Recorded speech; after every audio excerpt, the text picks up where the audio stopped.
Hello, everybody. Welcome back. We got about 5 minutes until our class gets rolling, but for now, welcome back. Hope you had a good weekend. Feel free to say hi or anything else in the chat at any time. And once we get to 2:30, we'll just hit today's lesson and we'll finish out the last of the fallacies that we're reviewing in Chapter 5. So that's the plan. But just a few minutes, so for now, I guess, get comfortable and just take a few, and we'll be right with you guys in a couple minutes. Hey there, Flavio. How's it going? Hey, Sebastian. Good to see you. And also you, Sebastian.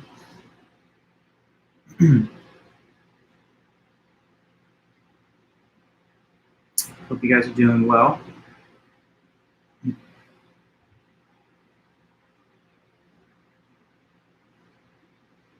Hey, Isabel. Thanks, everybody, for attending and just hanging out.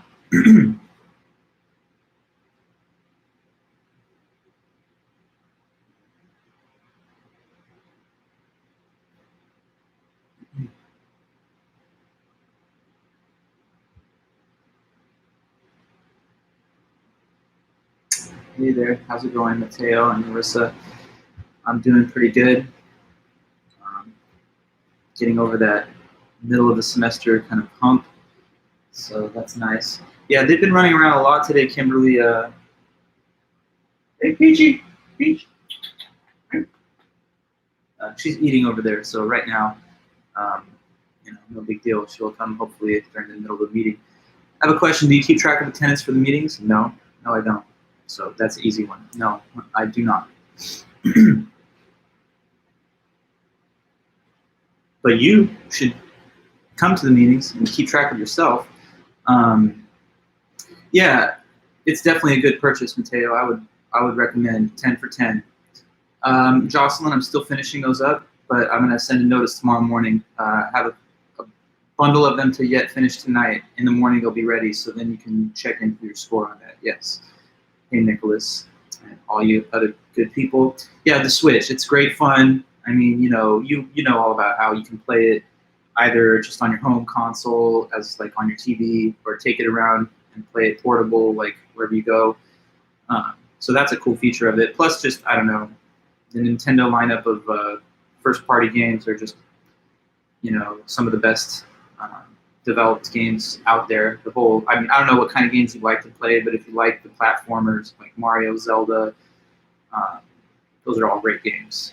And then there's like a whole bunch of fun stuff on the Nintendo, like Nintendo Online, where you could just download newly developed games that are out there in circulation. And so anyway, if you have the time to spare, because definitely it could take some time away from you, but if you need something fun for the holidays, yeah, it's probably a pretty good idea. At the same time, though, PS5 is coming out, and for me, since I already have the Switch, that's kind of what I'm thinking about getting for my own little Christmas gift to myself. Also, I want to get a new watch. This is a little old. What is the price tag? Does anybody know about that? $500, $600? Mm-hmm. Yeah, hi, good to see everybody. Hi, Kayla, Kenny, and everybody else. Just another minute before we get going. 400 to 500, depending on the model. Yeah, I would want to get the bigger model, just because I don't know if the other one has enough memory or something. But when I bought PS4, I think it was about the same price. So yeah, I'm definitely going to get one. But maybe I won't be the first person to buy it. I mean, if it's like sold out everywhere, I might be one of the people who gets the second wave. But yeah, I mean, I always try to stay updated on the new Nintendo and Sony consoles. So I mean, I have everything they've ever put out, except I guess PS1 and 2. But you don't really need them because the 3 at least plays the PS2 games. Okay.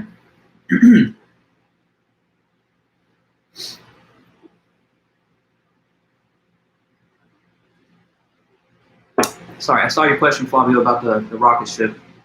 I just got too caught up in our discussion. So anyway, nice, Miguel. Now's the time. So yeah, we'll see. we'll see, Jillian. If they come back in, then, you know, your wish is my command. But anyway, thanks, guys. Welcome back to class. Hope everyone's having a good week, good semester, and everything else. So today, if you're following the calendar of dates, then you know we have one more lesson on fallacies. We're going to learn about the third category of fallacies that are mentioned in Chapter 5. And then Thursday this week, or sorry, I don't mean Thursday, Wednesday this week next time, then we will just review all 20 of the different types of fallacies one last time to get you ready for a quiz, which is next Monday. So Monday next week, a week from today, is when you have your second quiz, and that's just on these fallacies. And that ranges over all of the different categories that we've learned. Now the homework that you guys were given, which is due on Wednesday, right? That just has to do with the fallacies of relevance that we studied and learned about last Wednesday. So yeah, you want to just make sure that you're comfortable and familiar with those 8 fallacies that were learned last Wednesday, because those 8 are the ones that are to be used in the homework that you guys have to submit on Wednesday. So, you know, when you get a chance, if you haven't yet, take a look at homework number 2. It's exercise 5.3. It's on page 151 and 152. It's part 1. And you just have to state what fallacy of relevance occurs in each one of those written passages. And the name, the correct answer, is the name of one of the 8 fallacies of relevance, or in a couple cases where there's no fallacy, then that would be your correct answer. So anyway, you don't have to write the full argument out. I received at least one question about that over the weekend. You don't have to like restate the whole argument or put it in standard form. For this one, I'm just asking you to give me the name of the fallacy, if any, that appears in the given example. So, you know, like an answer could be like, appeal to pity, appeal to ignorance, popular appeal. You know, you would just write the name of the fallacy itself. Of course, combined with the letter of the example that you're giving the answer for. One other thing, just something small, sorry about that, but when I sent the, okay, it's good that you got it out of the way, but not to worry, it is due on Wednesday. About the due date, if you had looked in the calendar of dates, you'd see that it was Wednesday the 21st. Also, in the header of the class announcement that I sent out last week, it showed the correct date of the 21st, but somehow I got my wires crossed looking at the calendar, and I originally inputted into the announcement that the due date was Wednesday 14th, which clearly was not the case because nobody can have, you know, go back in time. I'm announcing that it was due 2 days ago. That doesn't make sense. So yes, it's due Wednesday. No confusion, I hope, about that. To clarify, I corrected the original message, although the email that had been sent on the basis of it still contained the typo. So if you go back to actual Titanium and you examine the announcement now, it's been corrected. And I also sent a follow-up announcement that just mentions yet again that it certainly is the 21st, Wednesday, 2:30 p.m. So you got to send me your second homework before that time. Okay, so let's go back into Chapter 5. We have one more big category of fallacies to learn. So we've started off with the fallacies of ambiguity that had equivocation, amphibole, accent, composition, division. Last time we learned about the fallacies of relevance, and we'll do a little review of those in a moment. But today we move into a third and final category, and what these are fallacies of unwarranted assumption.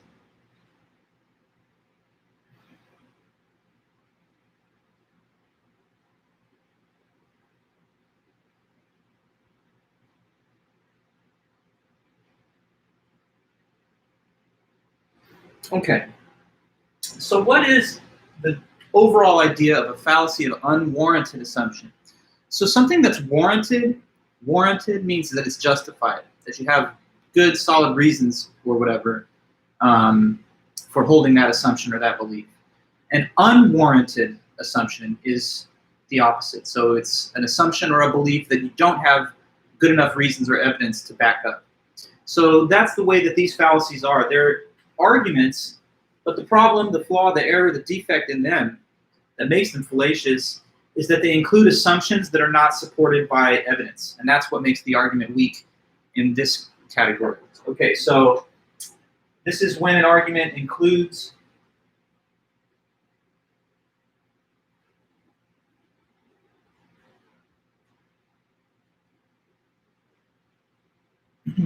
an assumption that is not supported by the available evidence.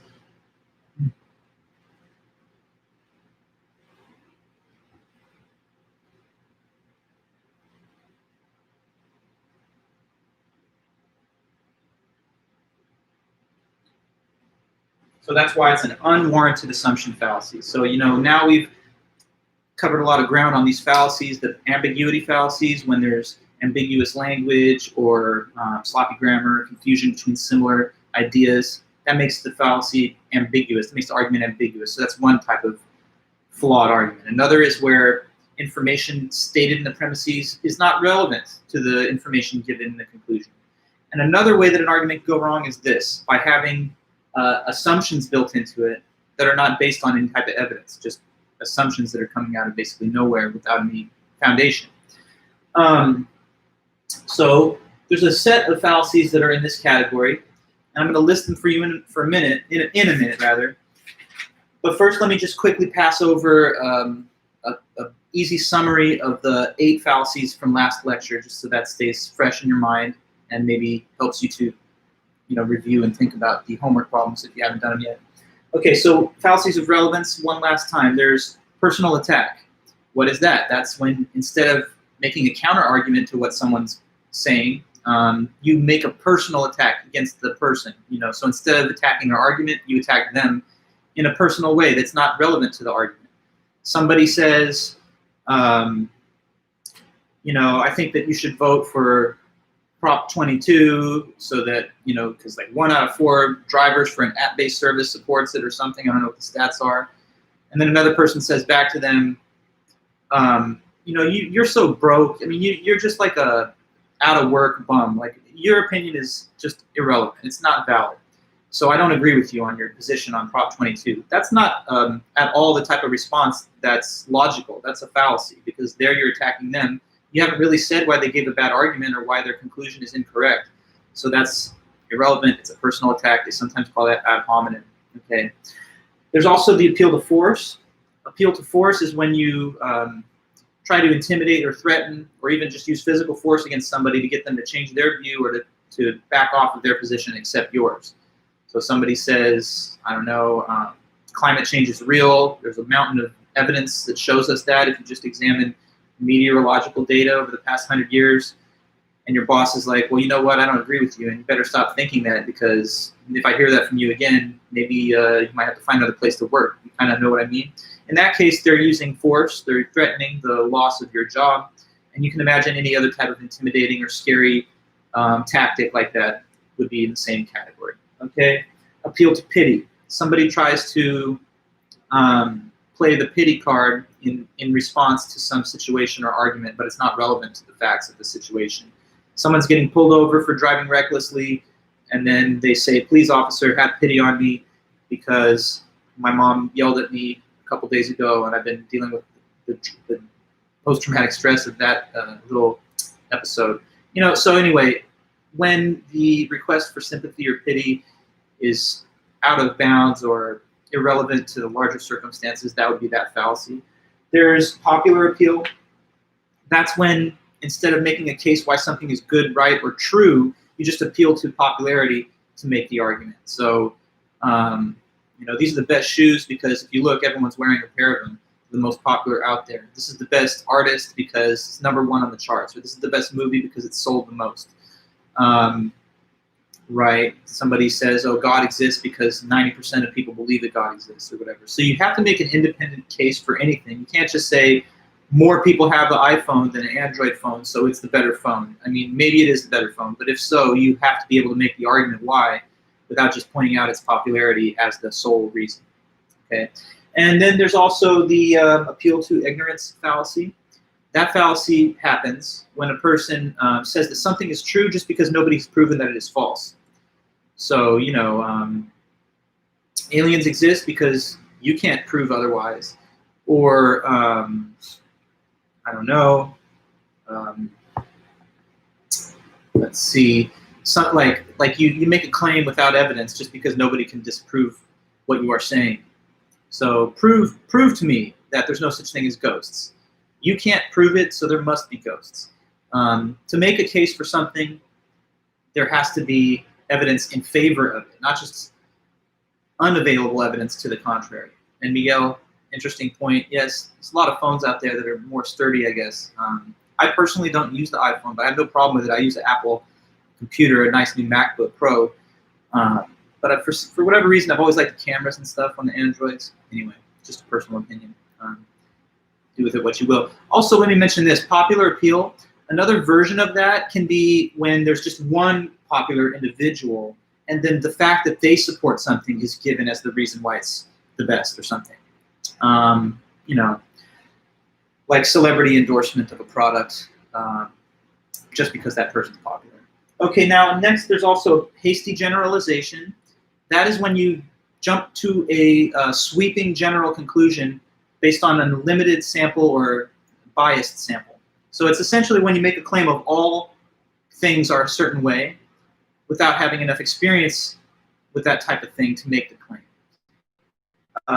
Person has, let's say, bad experience with a member of the opposite sex, 2 cases, and then they say, well, all men are pigs, or all women are, I don't know, like, superficial, you know. So cases like that would be overgeneralizing from a small set of evidence or cases.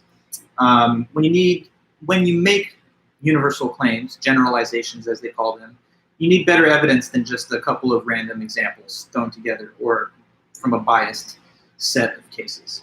Okay. And then last, well, there's 2 more. There's straw man. Okay, so just a quick refresher. Straw man is, who could tell me actually? Anybody have a memory on straw man? Let me see what you know. Throw that out there really fast in the chat if you can. Straw man? What's this fallacy? So you say, like in advertising, when you distort or misrepresent your opponent's argument to make it easier to refute. Correct. Good, Miguel. So it's any situation where you take your actual opponent's argument and then you restate it in a way that's not accurate to what they said. Somebody says, I don't know, maybe we should legalize marijuana, and then their opponent says, but it's insane to just legalize all the drugs because then people will just be on crack their whole life and we will have a totally dysfunctional society, so your argument's bad. But this person is taking the original argument and overstating what they really claimed. Twisting the person's words, it's kind of like that, Gabby, one way to put it, I guess. It's to rephrase their argument in a way that doesn't capture their actual meaning and makes it sound worse than what it really was. So it's creating this scarecrow, straw man version of what they really said.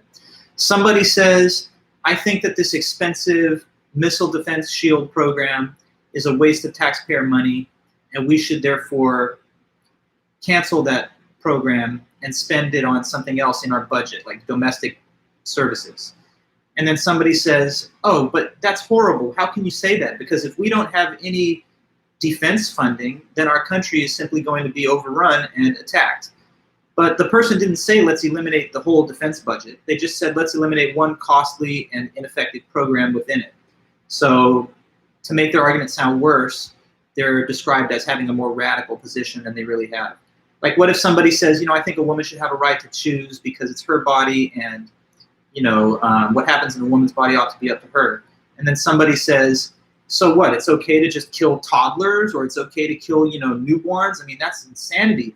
So your argument is terrible, but the person didn't say that. You know, maybe they're arguing just about abortion within the first trimester in consultation with somebody's physician, whatever. You can make a case on the opposite side. Somebody says, I believe that every human being that's got a beating heart has the right to life, and therefore abortion is immoral. And somebody might say back to them, what, so you want to control every aspect of a woman's life and not allow women to even go outside the house without a man's permission? I mean, what kind of monster are you? But that would be a straw man in the other direction, okay? So nobody has ideologically like a monopoly on doing these fallacies. People from all different political and ideological viewpoints commit fallacies, and you can see them when they happen. Okay, and then the last one from last time, just as we review it, is the red herring. Now, red herring is a fallacy that happens when you try to switch up the main topic and change subjects halfway through the discussion. So like if somebody said to you, I don't know, I think that the country has to have a reckoning with our history of racial inequality. If we don't do that, then we won't have the strongest social fabric to take us through this next 21st century. What do you think? And somebody else says, no, I cannot agree with you. That's not the problem. The problem right now is climate change. Look, there's no disputing that there is an issue with climate change and maybe also with the racial politics of the United States, but they're separate issues. So you can't like reject one of those arguments just by changing the subject to something else. Like if somebody says to you, global warming's a problem, and you say, no, it's not. What about terrorism? See, that's red herring. That's just trying to change topics and go on to some other tangent.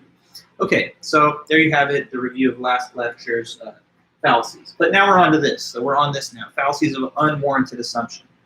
You see the definition of what the category is. Now let's meet the different members of this fallacy of unwarranted assumption family. And there's 7 members, okay?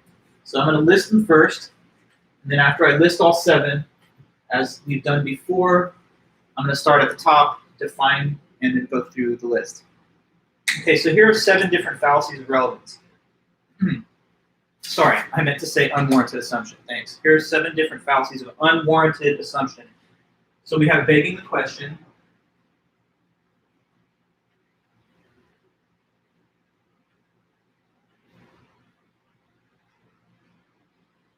Okay, there's also inappropriate appeal to authority.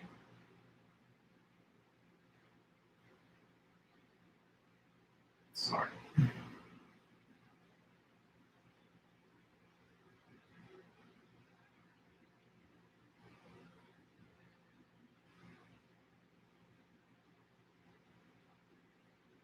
Okay, a third is the loaded question fallacy.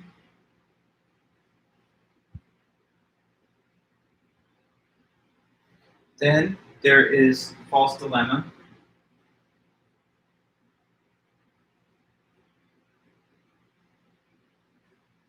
Okay, questionable cause.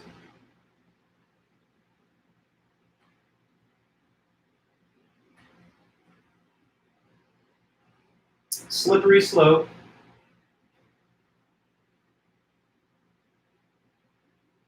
And one more, so let me make room for it over there, but it's called naturalistic fallacy.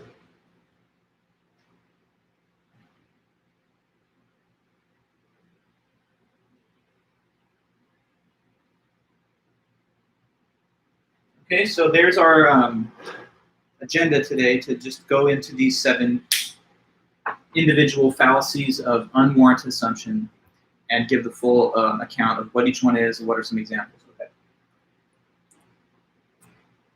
So we'll start at the top. You see the listed names of each one. Each one needs to have its own discussion. So starting with begging the question then.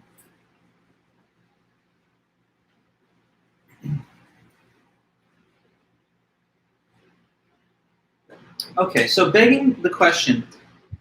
In this fallacy, the problem is that one of the premises in the argument is simply a reworded version of the conclusion itself.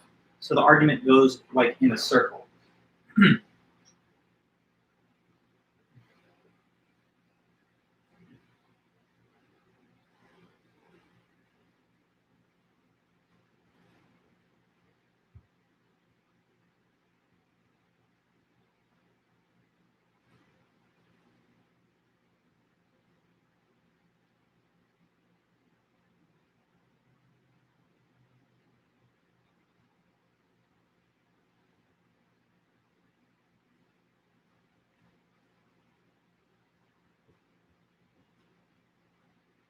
All right, that's begging the question.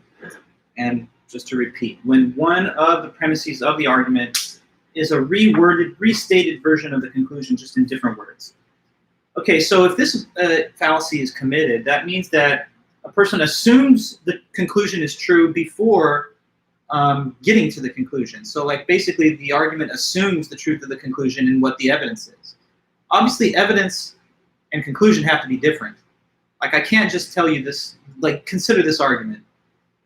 The earth is flat, therefore the earth is flat. Is that a good argument? No, because I just repeat myself. I'm giving the evidence as the conclusion itself.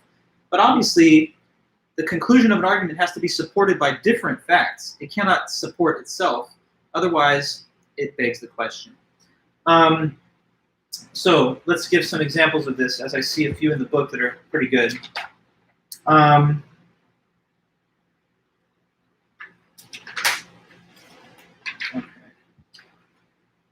So let's look at this one here. Suppose that this argument just has the one premise and then this conclusion below. And the conclusion of the argument is the death penalty is wrong.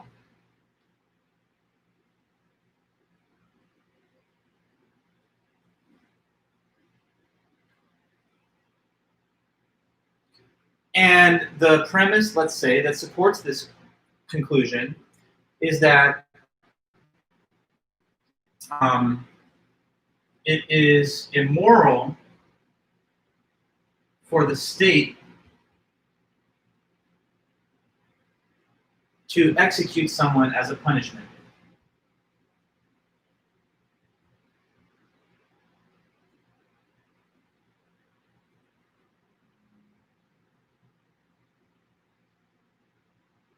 Okay, so just looking at this one argument here, you see it and it would be stated as follows. It's immoral for the state to execute someone as a punishment, and therefore the death penalty is wrong. But what's the problem with the argument here? Let's see if you can detect how it is begging the question fallacy. So what is another summary of the idea of the state executing someone as a punishment? What is that in other words? When the state executes someone as a punishment, we call that what?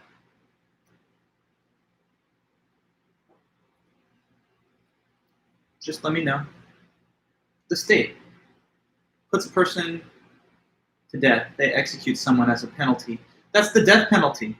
Capital punishment is another synonym for it, sure. We could have used that instead. But to say that it's immoral for the state to execute someone as a punishment is to say that it is immoral for there to be a death penalty. Now, immoral means the same as what?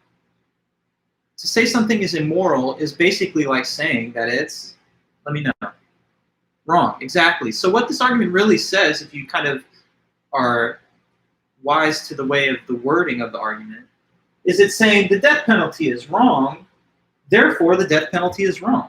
So it goes in a circle. The premise, at first glance, might not have the exact same literal words as the conclusion does, but it's saying the same information. Okay, so if I told you the death penalty is wrong because capital punishment just isn't right, that argument doesn't give any real evidence. It just has an assumption that the death penalty is wrong, but it provides us with no independent reasons for thinking so. Now, there can, of course, be good and non-question begging arguments for the conclusion that the death penalty is wrong. I mean, after all, here in California, Governor Gavin Newsom has placed a moratorium on the death penalty in our state. So there's no executions or death penalty happening while he's in charge.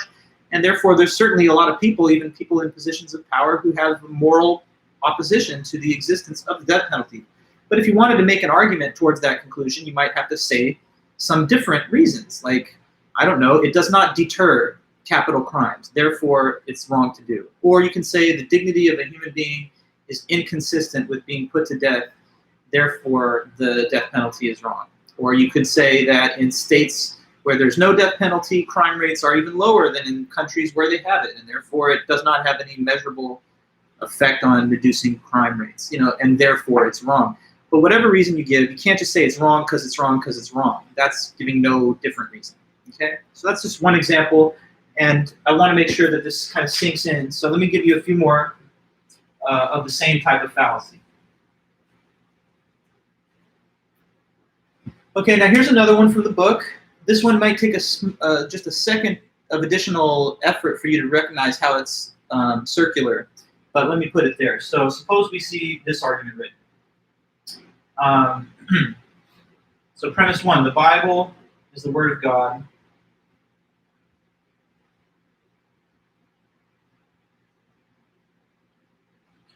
The Bible says God exists.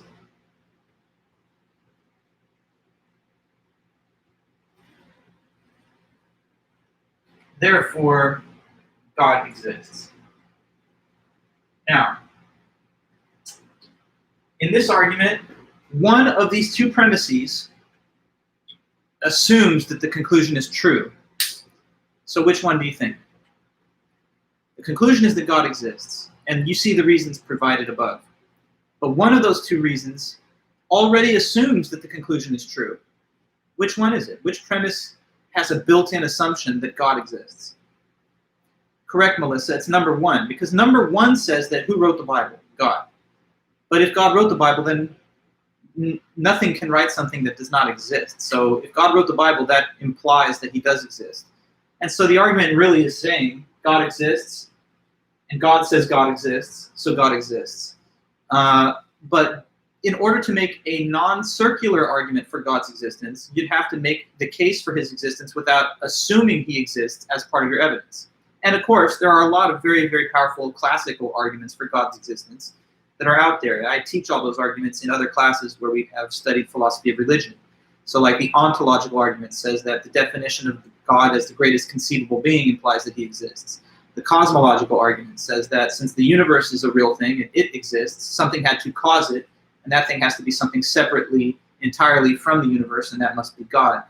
The design argument can be given, that the functioning of like the eye or the digestive system is evidence that there's some very complex architect of nature, because such a thing could not happen randomly, therefore God exists. So, I mean, what I'm trying to point out is that I'm not critical or necessarily of this conclusion, but this is the wrong way to go about trying to argue for it, because this would be a circular way of arguing.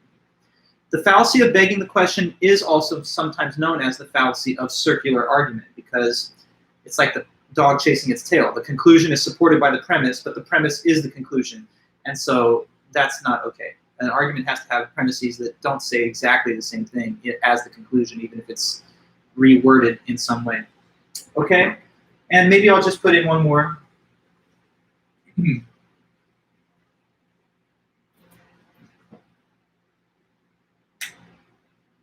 Okay, so what if somebody had this argument? The conclusion, let's say, is that abortion is wrong.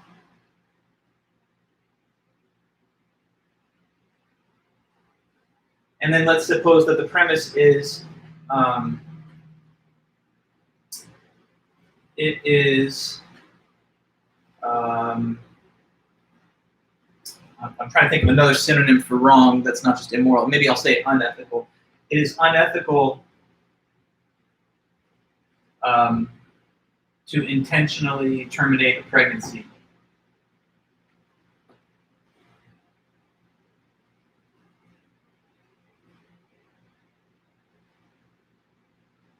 All right? So here the argument says, it's unethical to intentionally end a pregnancy. To intentionally terminate a pregnancy is unethical. Therefore, abortion is wrong. Now, can you spot the circularity? I hope so.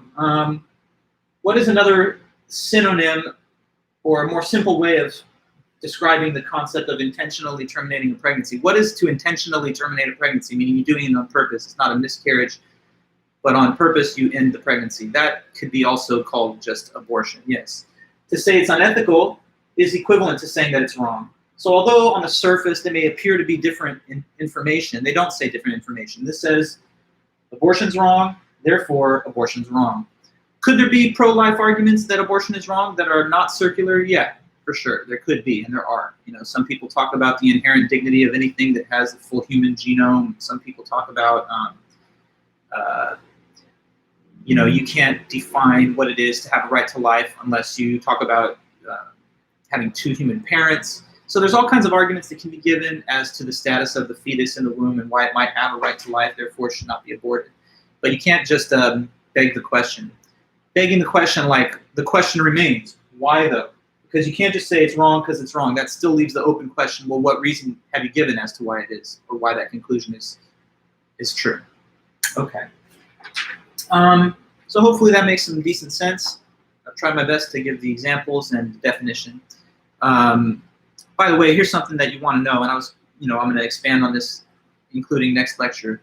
But when you have this quiz that happens next week, what the quiz is going to basically be is, as we've done the last quiz, it's going to be a set of questions, like 17 or so. And what you have to do is, if it gives you the name of one of the fallacies, it'll direct you to give an example. So you have to have like examples ready to go for any of these various fallacies of your own creation, hopefully. And then in some cases, there will be a written example, like in your homework, and it will say, tell me the name of the fallacy that's in this example. So you have to basically be able to do two things: be able to identify by name examples where the fallacy is occurring, and also to be able to generate examples based on the name of your own. So identification of examples of it, and then giving correct terminology, or generating your own examples from the definition and from the term itself. And that's how the quiz will be. The front page will give examples, and it will say, name that fallacy. And the back page will just give the name of certain fallacies and say, provide examples. So anyway, as we go through each different item, you might, create an example or so, or just at least keep them in mind for when you're evaluated later. Okay, so begging the question, that's one of the unwarranted assumption fallacies. So we go on now to the next.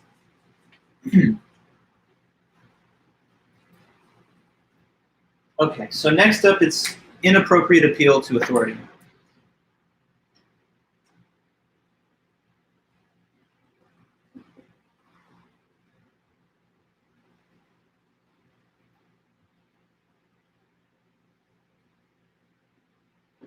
Okay, inappropriate appeal to authority happens when you appeal to an authority to support your argument, but the problem is that this person is not actually an authority in that field, okay? So,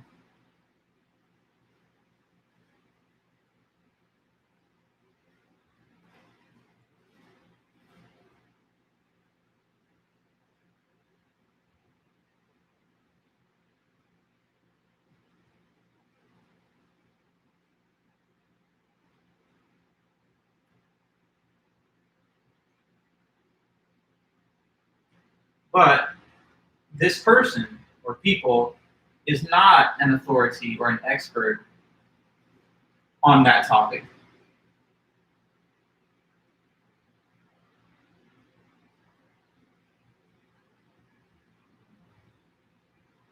Okay?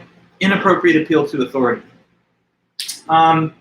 So sometimes people like to try and boost up the credibility of a claim that they are making by mentioning that there's some person whose opinion they really value and saying that person agrees, so it must be true, or that person has said so, therefore I'm going with them.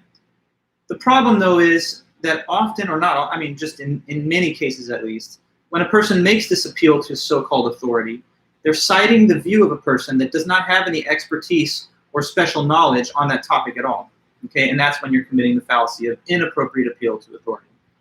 So, like for example, say that someone's like, they tell us to wear masks, all these public health professionals, but the other day I was talking to, my plumber, and while he was fixing pipes in my house, he was telling me the truth. He was like, no, these masks, they actually make you totally sick. So therefore, these masks are not safe and they're actually unhealthy to wear. Now, what's the problem with this argument? Can you tell me? I think it's easy, but what's the problem? Maybe you have a sense of it? He's not an expert on it. So I mentioned in the little example that he's the plumber. And if you want to know something about fixing pipes or about, specific topics that plumbers have a lot of expertise and knowledge about, then that would be the appropriate time to defer to his views. I've heard that a clogged drain is sometimes only due to hair, and in other cases it's due to the accumulation of oxidation in the pipes. A plumber told me that. Okay, well in that case, maybe that's fair because the plumber is an expert on that stuff. But you're citing them in an area where they're outside of their special expertise if you do something like that. So that would be one example, and there's so many others that happens all the time. Like here's in the book. So they're talking about genetic engineering. Somebody says, genetic engineering is not safe though. And they ask the person, well, why do you believe that? What reason do you have to think it's not safe? Well, I was just talking the other day to my priest, and my priest told me that, you know, genetic engineering is just not, it's against God, and so it's bad and it's wrong, and it's totally going to get people sick. The problem though, and here's from the book, unless the priest also happens to be an expert in the field of genetic engineering, before accepting his argument as correct, you should ask him for reliable and authoritative evidence for his assertion. So sometimes people have unwarranted trust in another individual's opinion, even though that opinion is not really propped up or based on any specialized insight or expertise on the subject matter. This happens a lot with little kids too, you know, so like a child will learn some fact, and like they learn it in school from a teacher who knows all about that, and then they say later, well, you know, the teacher taught me that the earth is round. But that's, you know, but my mom, who is not a geographer or a scientist, but it's just a housewife or something, she says that's false. And therefore the earth can't possibly be flat. Or someone might say, my dad, you know, he's just a stay-at-home dad that kind of cooks and does chores. He never really finished in college and didn't take any subjects, but he told me that there's no such thing as a spherical planet, and therefore the scientists must be wrong. So you got to defer to the proper authority when you make claims. You can't just say one person who's out of their depth in a field is the reason that you say knowledge in some other field. Someone might be like, well, you know, I was going to invest a bunch of money in the stock market, but when I was getting my teeth cleaned at the dentist the other day, my dentist told me that it's just a wrong time to invest. So I decided to hold back and wait until another more profitable time period. Now, this thing is a problem because, again, the dentist is a special expert on the world of teeth and dentistry, but not necessarily in investment and banking. So it's not a proper appeal to authority when a person doesn't have knowledge of that kind. It happens in advertisements too. That's a common one. And they mention that in the book. So sometimes a person who has no special expertise on a topic is just a well-known figure, and then that person becomes the spokesperson for something that they know nothing about. So like, there's this famous physicist, Michio Kaku, who's like done all kinds of interesting work in quantum physics and stuff. And he's kind of like a pop culture figure, almost like a Neil deGrasse Tyson type of person. But you know, he did a commercial for like an app that helps you to invest your stocks. And the only connection between his scientific work and his sponsorship of the app was be smart. You know, be smart with your money, because, right, I'm smart, like I'm a scientist. But, you know, he's a smart person in the field of science. Who knows whether or not you would trust him on what app is suitable to your investment needs, or what stocks are the right ones to buy or sell. Kelly, you say Skincare by Hiram. I'm not aware of the reference, but maybe you could enlighten me a little bit. Are you talking about somebody who endorses a skincare product, but they're not at all a cosmetologist or beautician, maybe just like a famous person? That could well be. Although I would say one aspect of being like a famous celebrity is that they're always hyper-focused on their appearance, and you might wonder if they actually develop some type of expertise on how to make themselves look camera ready all the time. But yeah, I totally agree with you. Just a skincare enthusiast, so you wouldn't go to this person as like a dermatologist or, you know, an actual skin expert. Okay, well, good all around. If there's more, let me see in the book here. I can read a little bit more. We often find this fallacy in advertisements where celebrities are used to promote products. For example, Lady Gaga, Tony Bennett team up in a holiday ad for Barnes & Noble. NBA All-Star player Blake Griffin appears in an ad for Kia cars. Olympic swimmer Michael Phelps appears in ads for milk. In none of these cases are the celebrities authorities on these products, and yet people accept their word just because they're experts on other subjects. So, I mean, if you wanted to know all the details about what's the best form to use for swimming, what's the best way to train for swimming, Michael Phelps probably be one of the best experts that you could talk to. But if you're asking him about these other topics that he doesn't know anything about, then he doesn't have the right kind of authority to weigh in. And so also they mentioned this, uniforms and distinguished titles such as doctor, professor, president, officer, lieutenant, they also serve to reinforce the mistaken perception that people that are experts in one field must be knowledgeable in other fields. And they sometimes call that the halo effect. Yeah. So for example, I'm a doctor of philosophy. I have a PhD, and that means I'm very well knowledgeable about history of philosophy, logic, critical thinking, and all kinds of stuff like that. So if you want to know anything about like the ancient Greeks or about contemporary philosophy or the debates that exist, I could help tell you all about that. But there's a lot of stuff that I don't know much about despite my high education in philosophy, you know? So like, that's funny, Miguel, yeah, I didn't know what you're talking about, but all I was saying is that, like, for example, just one thing about me, I was very bad in high school at chemistry. I struggled, that was like my worst class of my whole schooling. And so if you say to somebody later, hey, you know, mom or dad, whoever, I was listening to the lecture by Professor Dr. Vulich, and, you know, he's a doctor and a professor, and he said that helium is like one of the heaviest elements in the periodic table, so that must be true, therefore I believe it. Well, I would be the wrong person to rely on in any discussion about the world of chemistry. Obviously, I know that helium is one of the lightest elements. But if I said something contrary to the facts, and you talked about me, a non-specialist, as your source of information, you'd be committing this fallacy in that case too. So it doesn't mean that someone doesn't have expertise in any subject when this fallacy has been committed. But if they don't have specialized knowledge on that one field of information, then that would be a fallacy of inappropriate appeal to authority. Okay, so we go on and into the next one. Okay, so from here we have what's called the loaded question fallacy.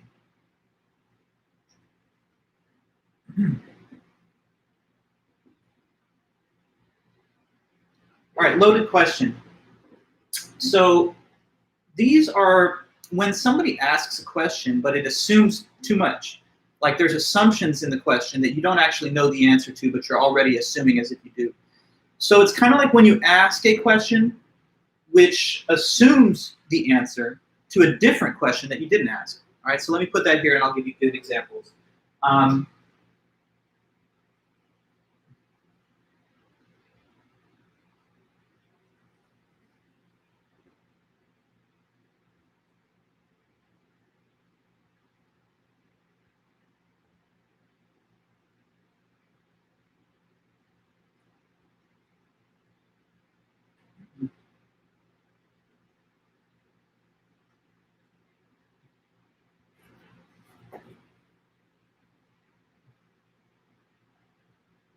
Unasked question. Okay, so when a loaded question is given to you, you know right away that this is a fallacy in action. Okay, like here, I'll just throw one out, a couple of them, and see if you can pick up on what's the assumption here. Someone, they don't know you too well, and they ask you this, who are you dating? Okay, how could that be a loaded question? What assumption is included within the way the question is asked? What do you think?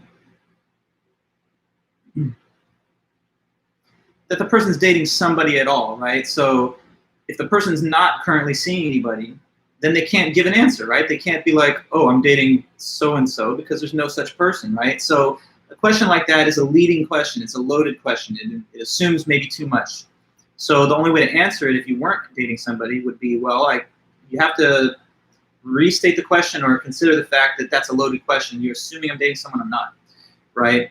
I don't know. What if somebody asks you this? When was the last time that you were hungover? That could be a loaded question too. If the person's not so well acquainted with you, the assumption, of course, in this situation is that what? Let me know. When was the last time you were hungover? Let me know. Well, it's a loaded question. So it just assumes that the person drinks and that they drink enough to actually have hangovers on a regular basis. So maybe the person doesn't drink, or maybe they don't drink that much. And therefore, the question given to them is yet again a loaded question, assuming too much, more than what has been known by the person asking it. Sometimes these loaded questions are made in a way that try to rope people into giving an answer that they think they're going to give, right? Like, so say that somebody's accusing you of something that you didn't do. And they, oh, Natalie, the question here, like, are you Mexican? Like those kind of questions. Well, they're not exactly loaded if they're asked in a way that allows you to give an affirmative or a negative response, because in that way you can simply say yes or no, no assumption being made. But what if somebody said, like, what South American country are your parents from? Or what if the person said, what country did you come from? Like as if you weren't born here or something.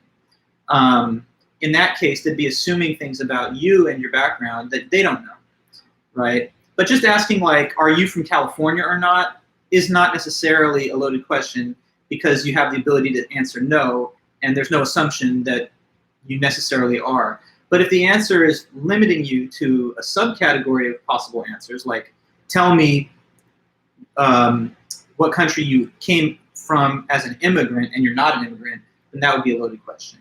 Or if a person tries to narrow down a set of options, like, are you from Mexico or are you from Chile, and you're from neither one, you know, because the person's from, I don't know, like Brazil or whatever, then that would be a loaded question. So I understand, you kind of know what I mean, Natalie, like it depends on the wording of the question itself, but questions that are like that certainly can be loaded questions if they presuppose some info about the person's origin without having knowledge of it. Good, thank you. Okay, no problem. So I was saying this just as I went into that sometimes loaded questions try to, sorry, commit you to an answer that you wouldn't give because the assumption that's being made is false. So like, what if you were in a relationship with a suspicious partner and they just say, look, just tell me who you're seeing on the side. Just tell me who it is you're cheating with.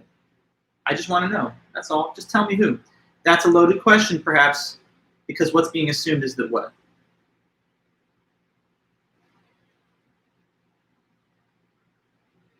I think you know, but let me know. It just takes a minute for the chat to get there. I know that they're cheating, right? So the assumption is that there's definitely cheating. That's not being questioned. The only remaining issue is who it is with. But if you haven't been cheating, you can't just say, okay, well, here it's the person. You have to really correct the questioner. You have to say, well, your question itself is misplaced. I have to reject the premise of your question because your question assumes something that shouldn't be assumed, that I'm cheating, and the only real remaining unanswered issue is who, with. Okay, good. You're in a court, and you've been accused of a crime, and you're innocent, let's say. And the prosecutor has now got you on the witness stand, and the jury's hearing you give testimony. And the prosecutor is getting into one of those dramatic courtroom scenes where he says, sir or ma'am, just come clean. Tell us right now for the first time, why did you do it? Why did you do it? Just give us the reason. What was your motive? Now, how is that a loaded question? Of course, you know that it assumes what information about the witness on the stand or the accused. Just tell us why you did it. That's what we want to know here. That is a loaded question because what is it assuming? It assumes that they're guilty, right? Okay, good. And the only question is, what's the motive behind your guilty act? But if you didn't do it, you can't just say to the prosecutor, well, I'll tell you why. You have to say, no, I didn't do it in the first place. So questions about motive can't even be answered because there's no such crime that I did. Okay, the officer pulls you over. They haven't done anything breathalyzer, but the first question they ask you is this: How many beers did you have tonight? How many drinks have you had? Loaded question, right? Because if you haven't drank anything, all you can say is, officer, that's incorrect. I've not had any drinks. So you're asking me how many, but there's no such thing. I didn't do it. Anyway, all those all around are loaded questions. If I look back into the book, they give an example here. They give a couple. One of them I find to be not the best example. Have you stopped beating your girlfriend? Okay, well, the loaded assumption of that is that this person beats and abuses their partner. And I guess if you didn't really know that, asking them whether they've stopped or not would be a loaded question. Like, have you stopped smoking? And they don't even know if you're a smoker. Similar kind of case. Here's another one. Maybe it's a little clever. Someone asks you, do you think the death penalty should only be for people that are over the age of 18 or not? Now, how is that a loaded question? Someone asks you, do you feel that the death penalty should only be for people over 18? This question assumes what? That, let's see if you know.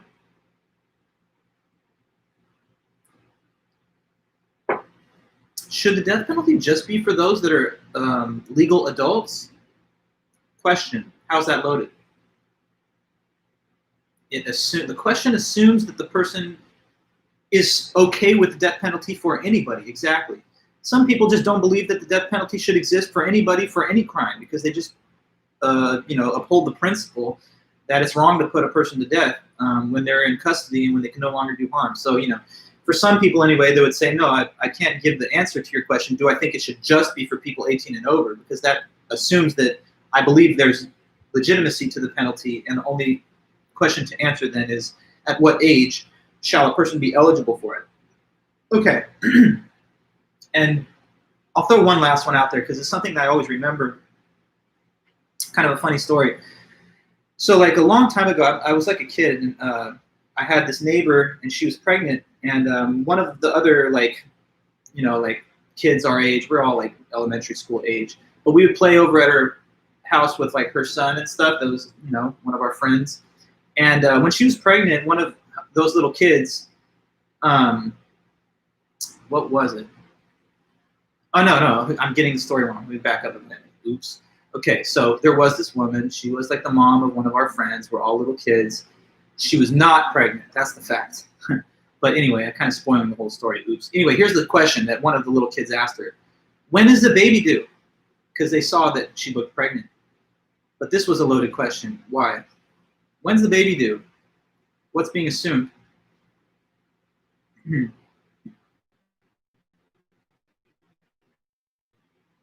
It ended up being pretty rude. It kind of upset the mother, but I'll never forget. That she was pregnant was the assumption, because it looked as though she was, but in fact she had to say, "What are you asking me? I'm not pregnant." That's a really rude thing to say, and so that kind of impression was left on me ever since then. Be careful with the loaded questions. Know what you're asking and who you're asking it to. Don't assume things that you don't know when you ask people questions. Otherwise, you can get into certain trouble socially, professionally, or whatever else, even legally, I guess, depending on the situation. Okay, so loaded question. All right. So we got a few more. Next one is called false dilemma. Okay.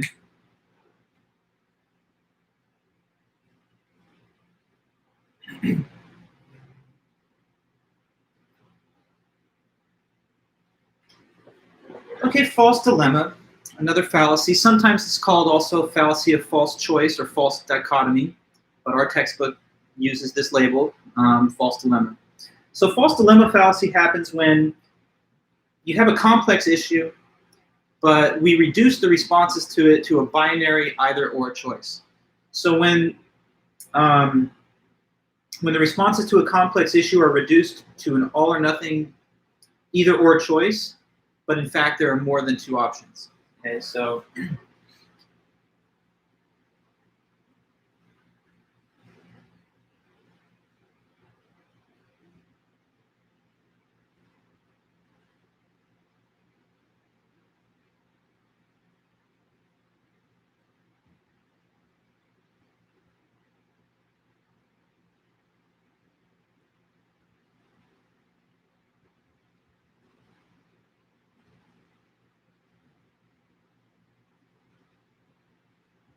okay, false dilemma.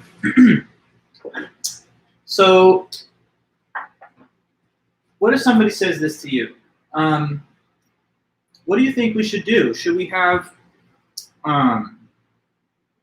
like a huge wall that just is a barrier between our entire southern border and Mexico? Should we have this giant wall that's going to cost a lot of money?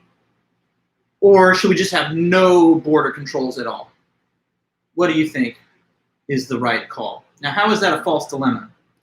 It's only allowing that there's two possible responses, like overly stringent border measures or just no measures whatsoever.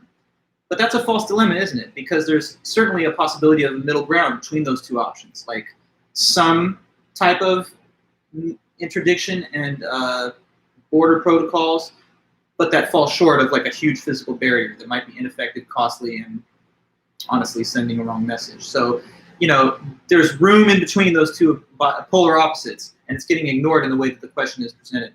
What if somebody asks you, look, I'm just kind of feeling insecure. Where do we stand? Do you hate me or do you love me? Which one is it?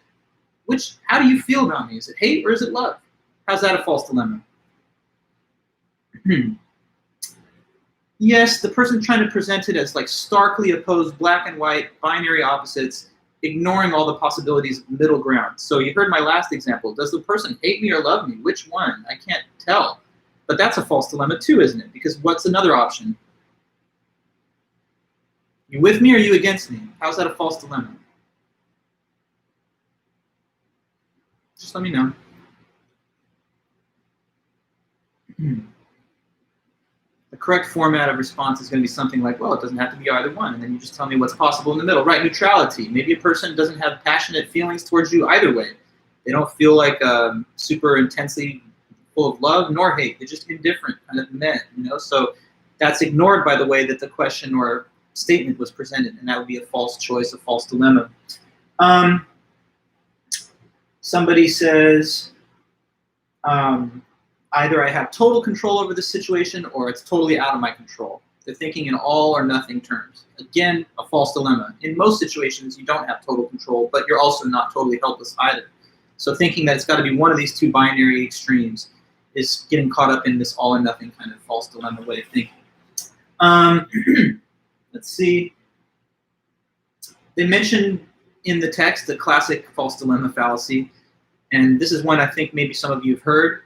Have you ever heard the old school love it or leave it type thing? How do you feel about our country? Do you love this country or do you just hate it and want to leave? Because it's got to be one of the two. What do you think? Is that a false dilemma? Sure. But what's the middle possibility between loving it or leaving it? Because you don't have to do either one, really, especially in a democracy where you're free. So what do you think would be another option besides just loving it or leaving it? It's actually probably what a lot of people really do, and that's what?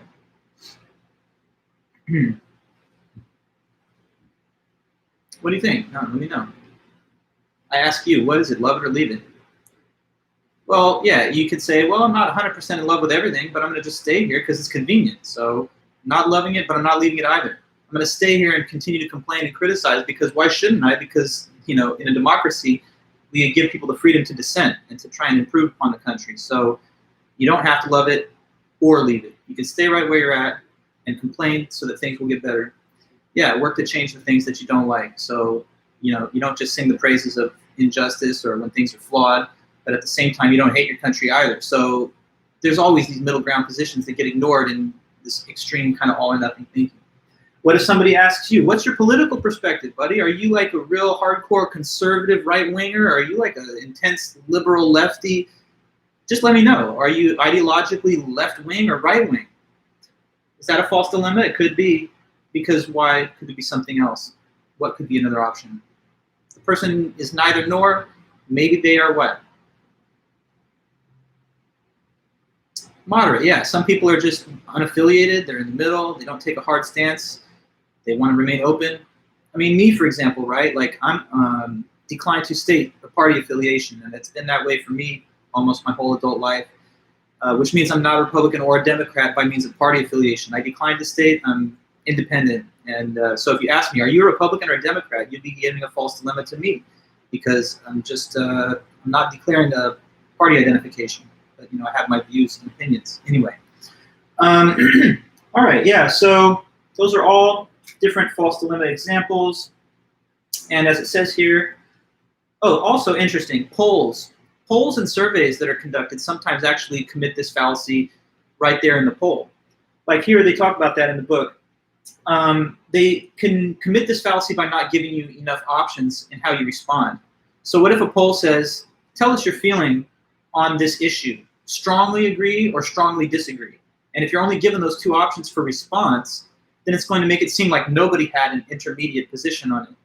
But that would be a flawed study because it wouldn't give you the actual range of possible responses that people could have had, and it sort of narrows it down into the two extremes. That's what it says here. Pollsters may unwittingly commit this fallacy. How the options are presented in a question can influence the response. For example, in one survey, people were asked whether they felt, here are the options. Do the courts deal too harshly or not harshly enough with criminals?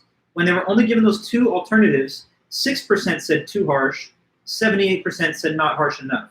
But when a third alternative was given, don't have enough information to say, 30% chose that response, and only 60% said not harsh enough. So you get a completely different readout of the distribution of opinion by means of how the questions are stated in the poll.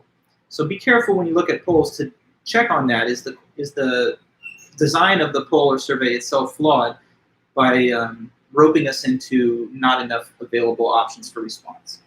Okay, so to avoid the fallacy of false dilemma, watch out for either-or questions that put you on the spot. If neither alternative is satisfactory, it's sometimes better to say, that's a false dilemma, but, so what if somebody says, what do you think we should do in response to an attack by an adversary? Should we launch full-scale military assault, or should we just do nothing at all? That's a false dilemma. You could say, well, I don't know, aren't there some intermediate options that run short of conventional military invasion, but that are more than just doing nothing? Okay. Like sometimes people say, I can't donate to charity because,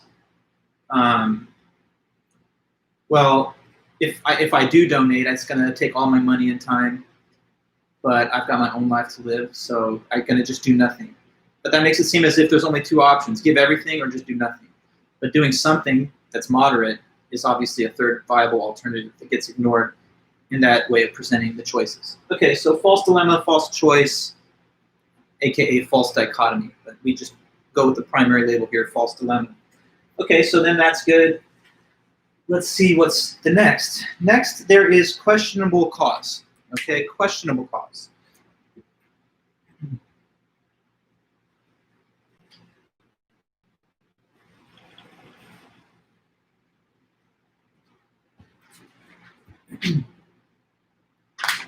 So the questionable cause fallacy is kind of, in a way, pretty straightforward. It's just a fallacy that happens when a person makes an assumption without good evidence that one thing is the cause of another thing. Okay? When one assumes, and without good evidence,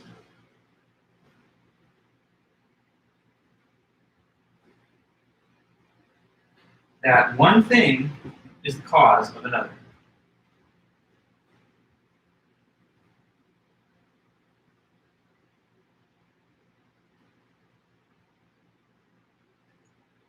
All right. So something that we often just do naturally is to assign causes to certain effects or events that we see happening. And that's no problem as long as we have good evidence or reasons to believe that this is the cause of that event. The problem, though, is that sometimes people are just a little too loose with the way that they assume something is the cause of something else, even when there's not any good logical evidence to connect the two things. Sometimes people will think that one thing is the cause of something else just because it happened first in the order of time. But just because something happens, like A happens before B, does not necessarily mean that A is the cause of B. Okay, so like, for example, okay, you walk outside, you step on a big, intense crack in the sidewalk pavement, and then like 5 minutes later you get a text from your mom, and your mom's texting you and she's saying to you, I think I need some help. You're going to have to come and get me from the hospital. You see, I slipped and fell earlier in the kitchen, and I actually shattered one of my vertebrae in the spinal column, so I have to now get work done at the hospital. She basically broke her back. Now, what would be a questionable cause assumption or hypothesis here? That what caused her to break her back? If you follow the little scenario, you can tell me. Easy enough. Taking it easy. Stepping on the crack. You guys remember your little childhood nursery rhyme, step on a crack, break your mother's back. I don't know if that's still out there. Nowadays there's a lot of other things to keep kids' mind busy. But anyways, if you did step on the crack and then by coincidence your mom's taken on a back injury later on that same afternoon, and you're like, oh, okay, I put 2 and 2 together. There was a cause right there because that happened first and later she broke her back. That would be questionable at best as a cause because there's no physical way for something happening in a totally different part of time and space to affect the outcome of what's happening over there. If there was, by the way, then your mom's back would have been broken millions of times over the course of your life, given how many different cracks that you step on over the course of a lifetime. So that's just one example. A lot of superstitious beliefs would fall within this category of fallacy.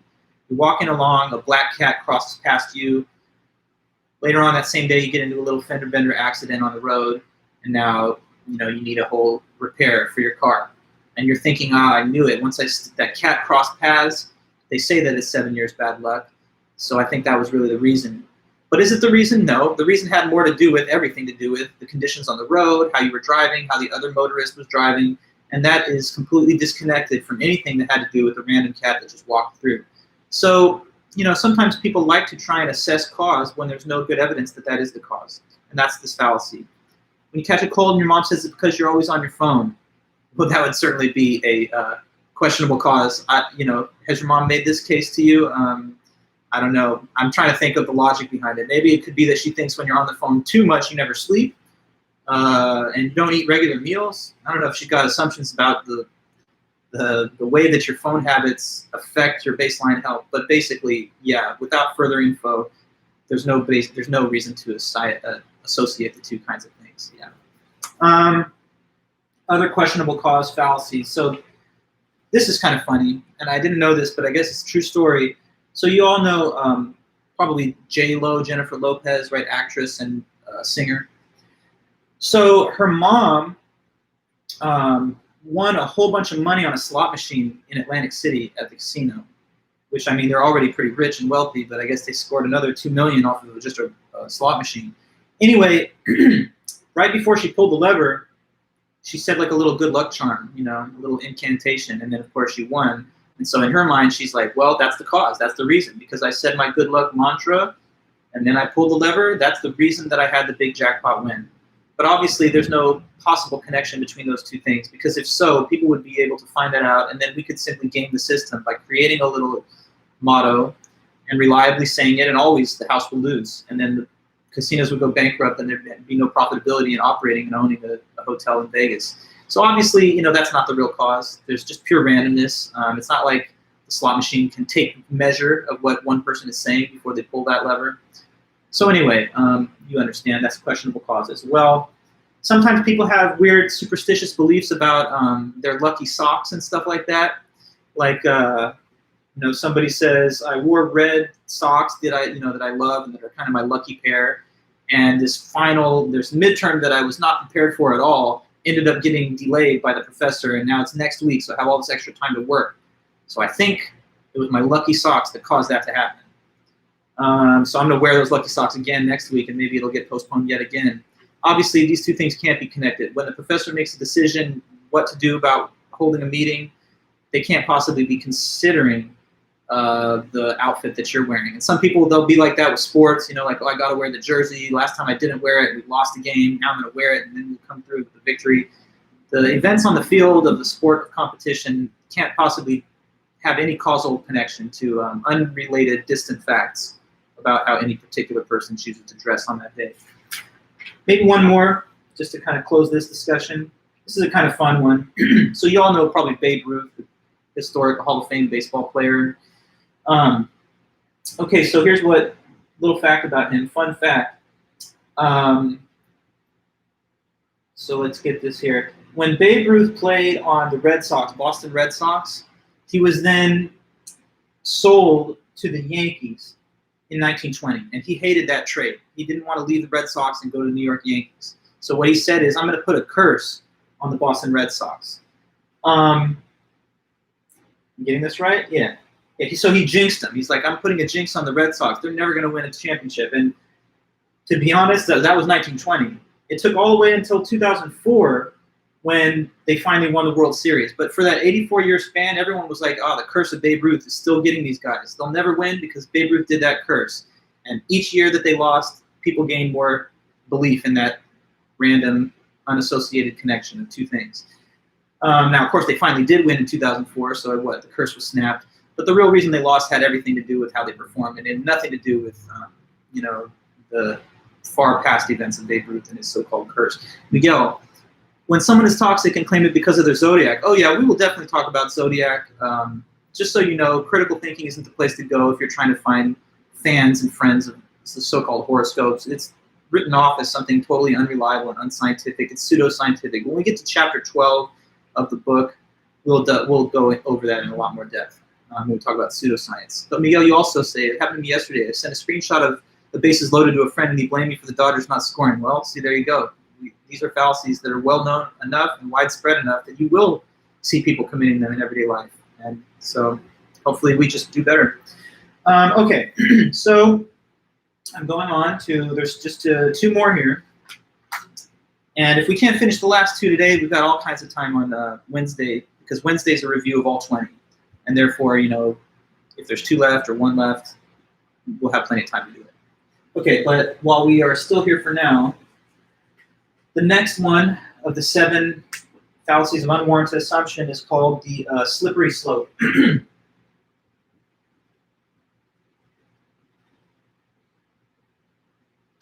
Okay, so slippery slope is the mistaken idea that if one type of action is either taken or allowed, that eventually all actions of that type will be taken or allowed. Okay, so I'll put it up here one time and then talk about it.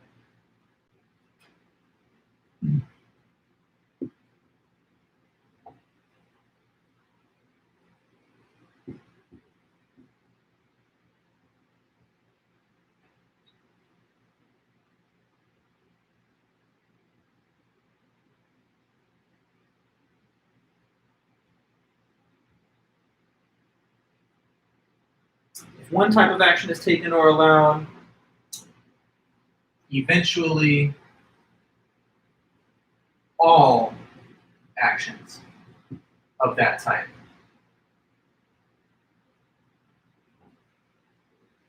will be either taken or allowed.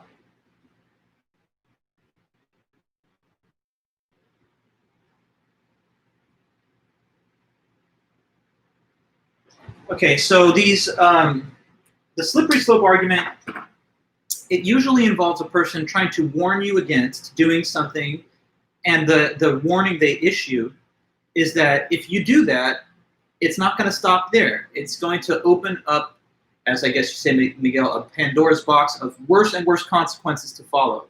And so in the end, you'll be in this really, really bad situation if you even take one step in that direction. So there's a visual metaphor that you're supposed to have when you think of the term slippery slope. And the visual that should come to your mind is literally like a person standing on top of a high slope. And if they take one step in any direction down that slope, then it won't just be the one step because it's slippery and steep. So that one step is a big mistake. Don't take it because it looks like a small safe step for now, but it's going to lead to a cascading series of additional steps as you slide down the slope and get worse and worse injuries going all the way down, right? So the problem is that a lot of times these are overhyped negative expectations, and there's not any good relevant evidence that shows that that's the likely result of taking the one step. Okay, so like for example, someone's trying to give advice to someone else on parenting. They see this other parent with their kid at like, I don't know, a shopping place, and the kid's asking, Mom, Dad, whatever, can I please have such and such? I really want that item. Maybe it's a candy bar, maybe it's a toy. Now suppose that the parent is not going out to buy any kind of such toys or whatever for the child, but they hear the child's request. Now their friend says to them, don't give in. Don't listen to this child of yours that begs for the candy bar, whatever it is, because it might seem like it's just a small little concession, you know, give them what they want, but it's going to put them on a slippery slope to what? If you know, just acquiesce to their crying and demands right now, that puts you on a slippery slope to what outcome down the line. Suppose that, put yourself in a headspace of someone giving this advice. They'll get the way all the time, and they'll think that they can never, ever have somebody say no to them. And eventually that's going to really bite them later in life when they make pushy demands and they can't be set back. They're going to end up in legal trouble, financial trouble, personal relationship problems, all because they can't delay gratification because you spoiled them this one time with the candy bar thing. So don't take one step down that path because it's just going to get worse and worse and worse over time. But look, that's not necessarily true. You can't just trace this long sequence of further and further negative and compounding negative consequences based on just the one single event chosen at random. So that would be a perhaps slippery slope. Sometimes it happens with policy. Somebody says, and they did make this argument, you know, so like the whole Supreme Court decision that federalized and legalized gay marriage in all 50 states in 2015. Some people made this argument. They say, well, if people can get married to their same-sex partner and we open up the definition of marriage beyond conventional heterosexual one man, one woman arrangement, well, today it'll be 2 men or 2 women that can get married. But that puts us on a slippery slope to less and less conventional ideas of marriage. Pretty soon a person will be able to marry themselves, marry their pets, marry inanimate objects. And we can't have that. That'll usher in just a chaotic, insane type of society. So to keep that under wraps and not allow that, then let us not take even the one step towards marriage equality. And you could say the same with legalization of marijuana, or take the gateway drug argument. Have you ever heard that? Someone says, don't be a fool, and don't even try that one taste of alcohol or whatever it is, because you think you're just dabbling and experimenting. But what really is going to happen is that's going to put you on a slippery slope to total addiction. You're going to be a crackhead. You're going to be out of work, can't keep a job, can't keep your relationships going. You might end up in jail. So unless you want to be a completely addicted, just drop out from society, don't even try that stuff one time. The gateway drug, classic gateway drug argument, oftentimes thought of as a slippery slope, because certainly there's a lot of people who can moderate, their drug usage or their recreational drug habit, or even if it's not a habit, just use. So anyway, yeah, slippery slope arguments all around. So let's see what we have. There's a little more in the book that I could toss in while we're on the topic. Oh yeah, here we go. This is a funny one. So someone says, we're rapidly developing, and I'm closing class now. I know we're done. We'll finish the last one at the beginning next time, but I'll just give you one last example. Somebody says, let's not develop artificial intelligence. You see more and more complex video games and smarter computers, chatbot assistants, and all of that. They're getting smarter. Seems like a good thing, but I would be careful. It's like Elon Musk, Stephen Hawking, all these guys, some smart people, but still kind of a fallacious argument. Beware, be warned. It might seem like a good thing to have a smarter robot today, but that puts us on a slippery slope to what horrible nightmare future? What do you think? Well, if you can put it in the chat, go ahead, but I'll just start saying it. Full-scale, robot domination, robot takeover, enslavement of the human race by the machines, like the plot line of one of these Skynet Terminator movies. Is that really what you want? Because that's how that happens. We start off with like simple computers that can play video games with you, they can talk to you, and that puts us on a slippery slope all the way down towards robot domination. So yeah, again, a slippery slope argument. When people make any prediction of a future outcome, it has to be based on good, solid, credible evidence. It can't just be overhyped suspicions with no basis. So that's how you can tell the difference between a slippery slope and a legitimate warning of something that actually could happen. Okay, so when we come back, we'll just finish this last piece here, which is the naturalistic fallacy, and then we will review all 20 of them. Don't forget to make sure to send me your homework by Wednesday at 2:30. No rush on that, but whenever you're ready, you can send it to me, and I'll let you know that I got it. Okay, guys, so I'm going to let you go then for today. Thanks again, everybody, for being here, attending, and making the class session fun and engaging. But yeah, I'll be in touch over the next day or so. I'm finishing up the midterms, and I'll let you guys know I'm ready with the scores, and you can check in to get them anytime after tomorrow. Okay? So thanks again, guys. Bye-bye.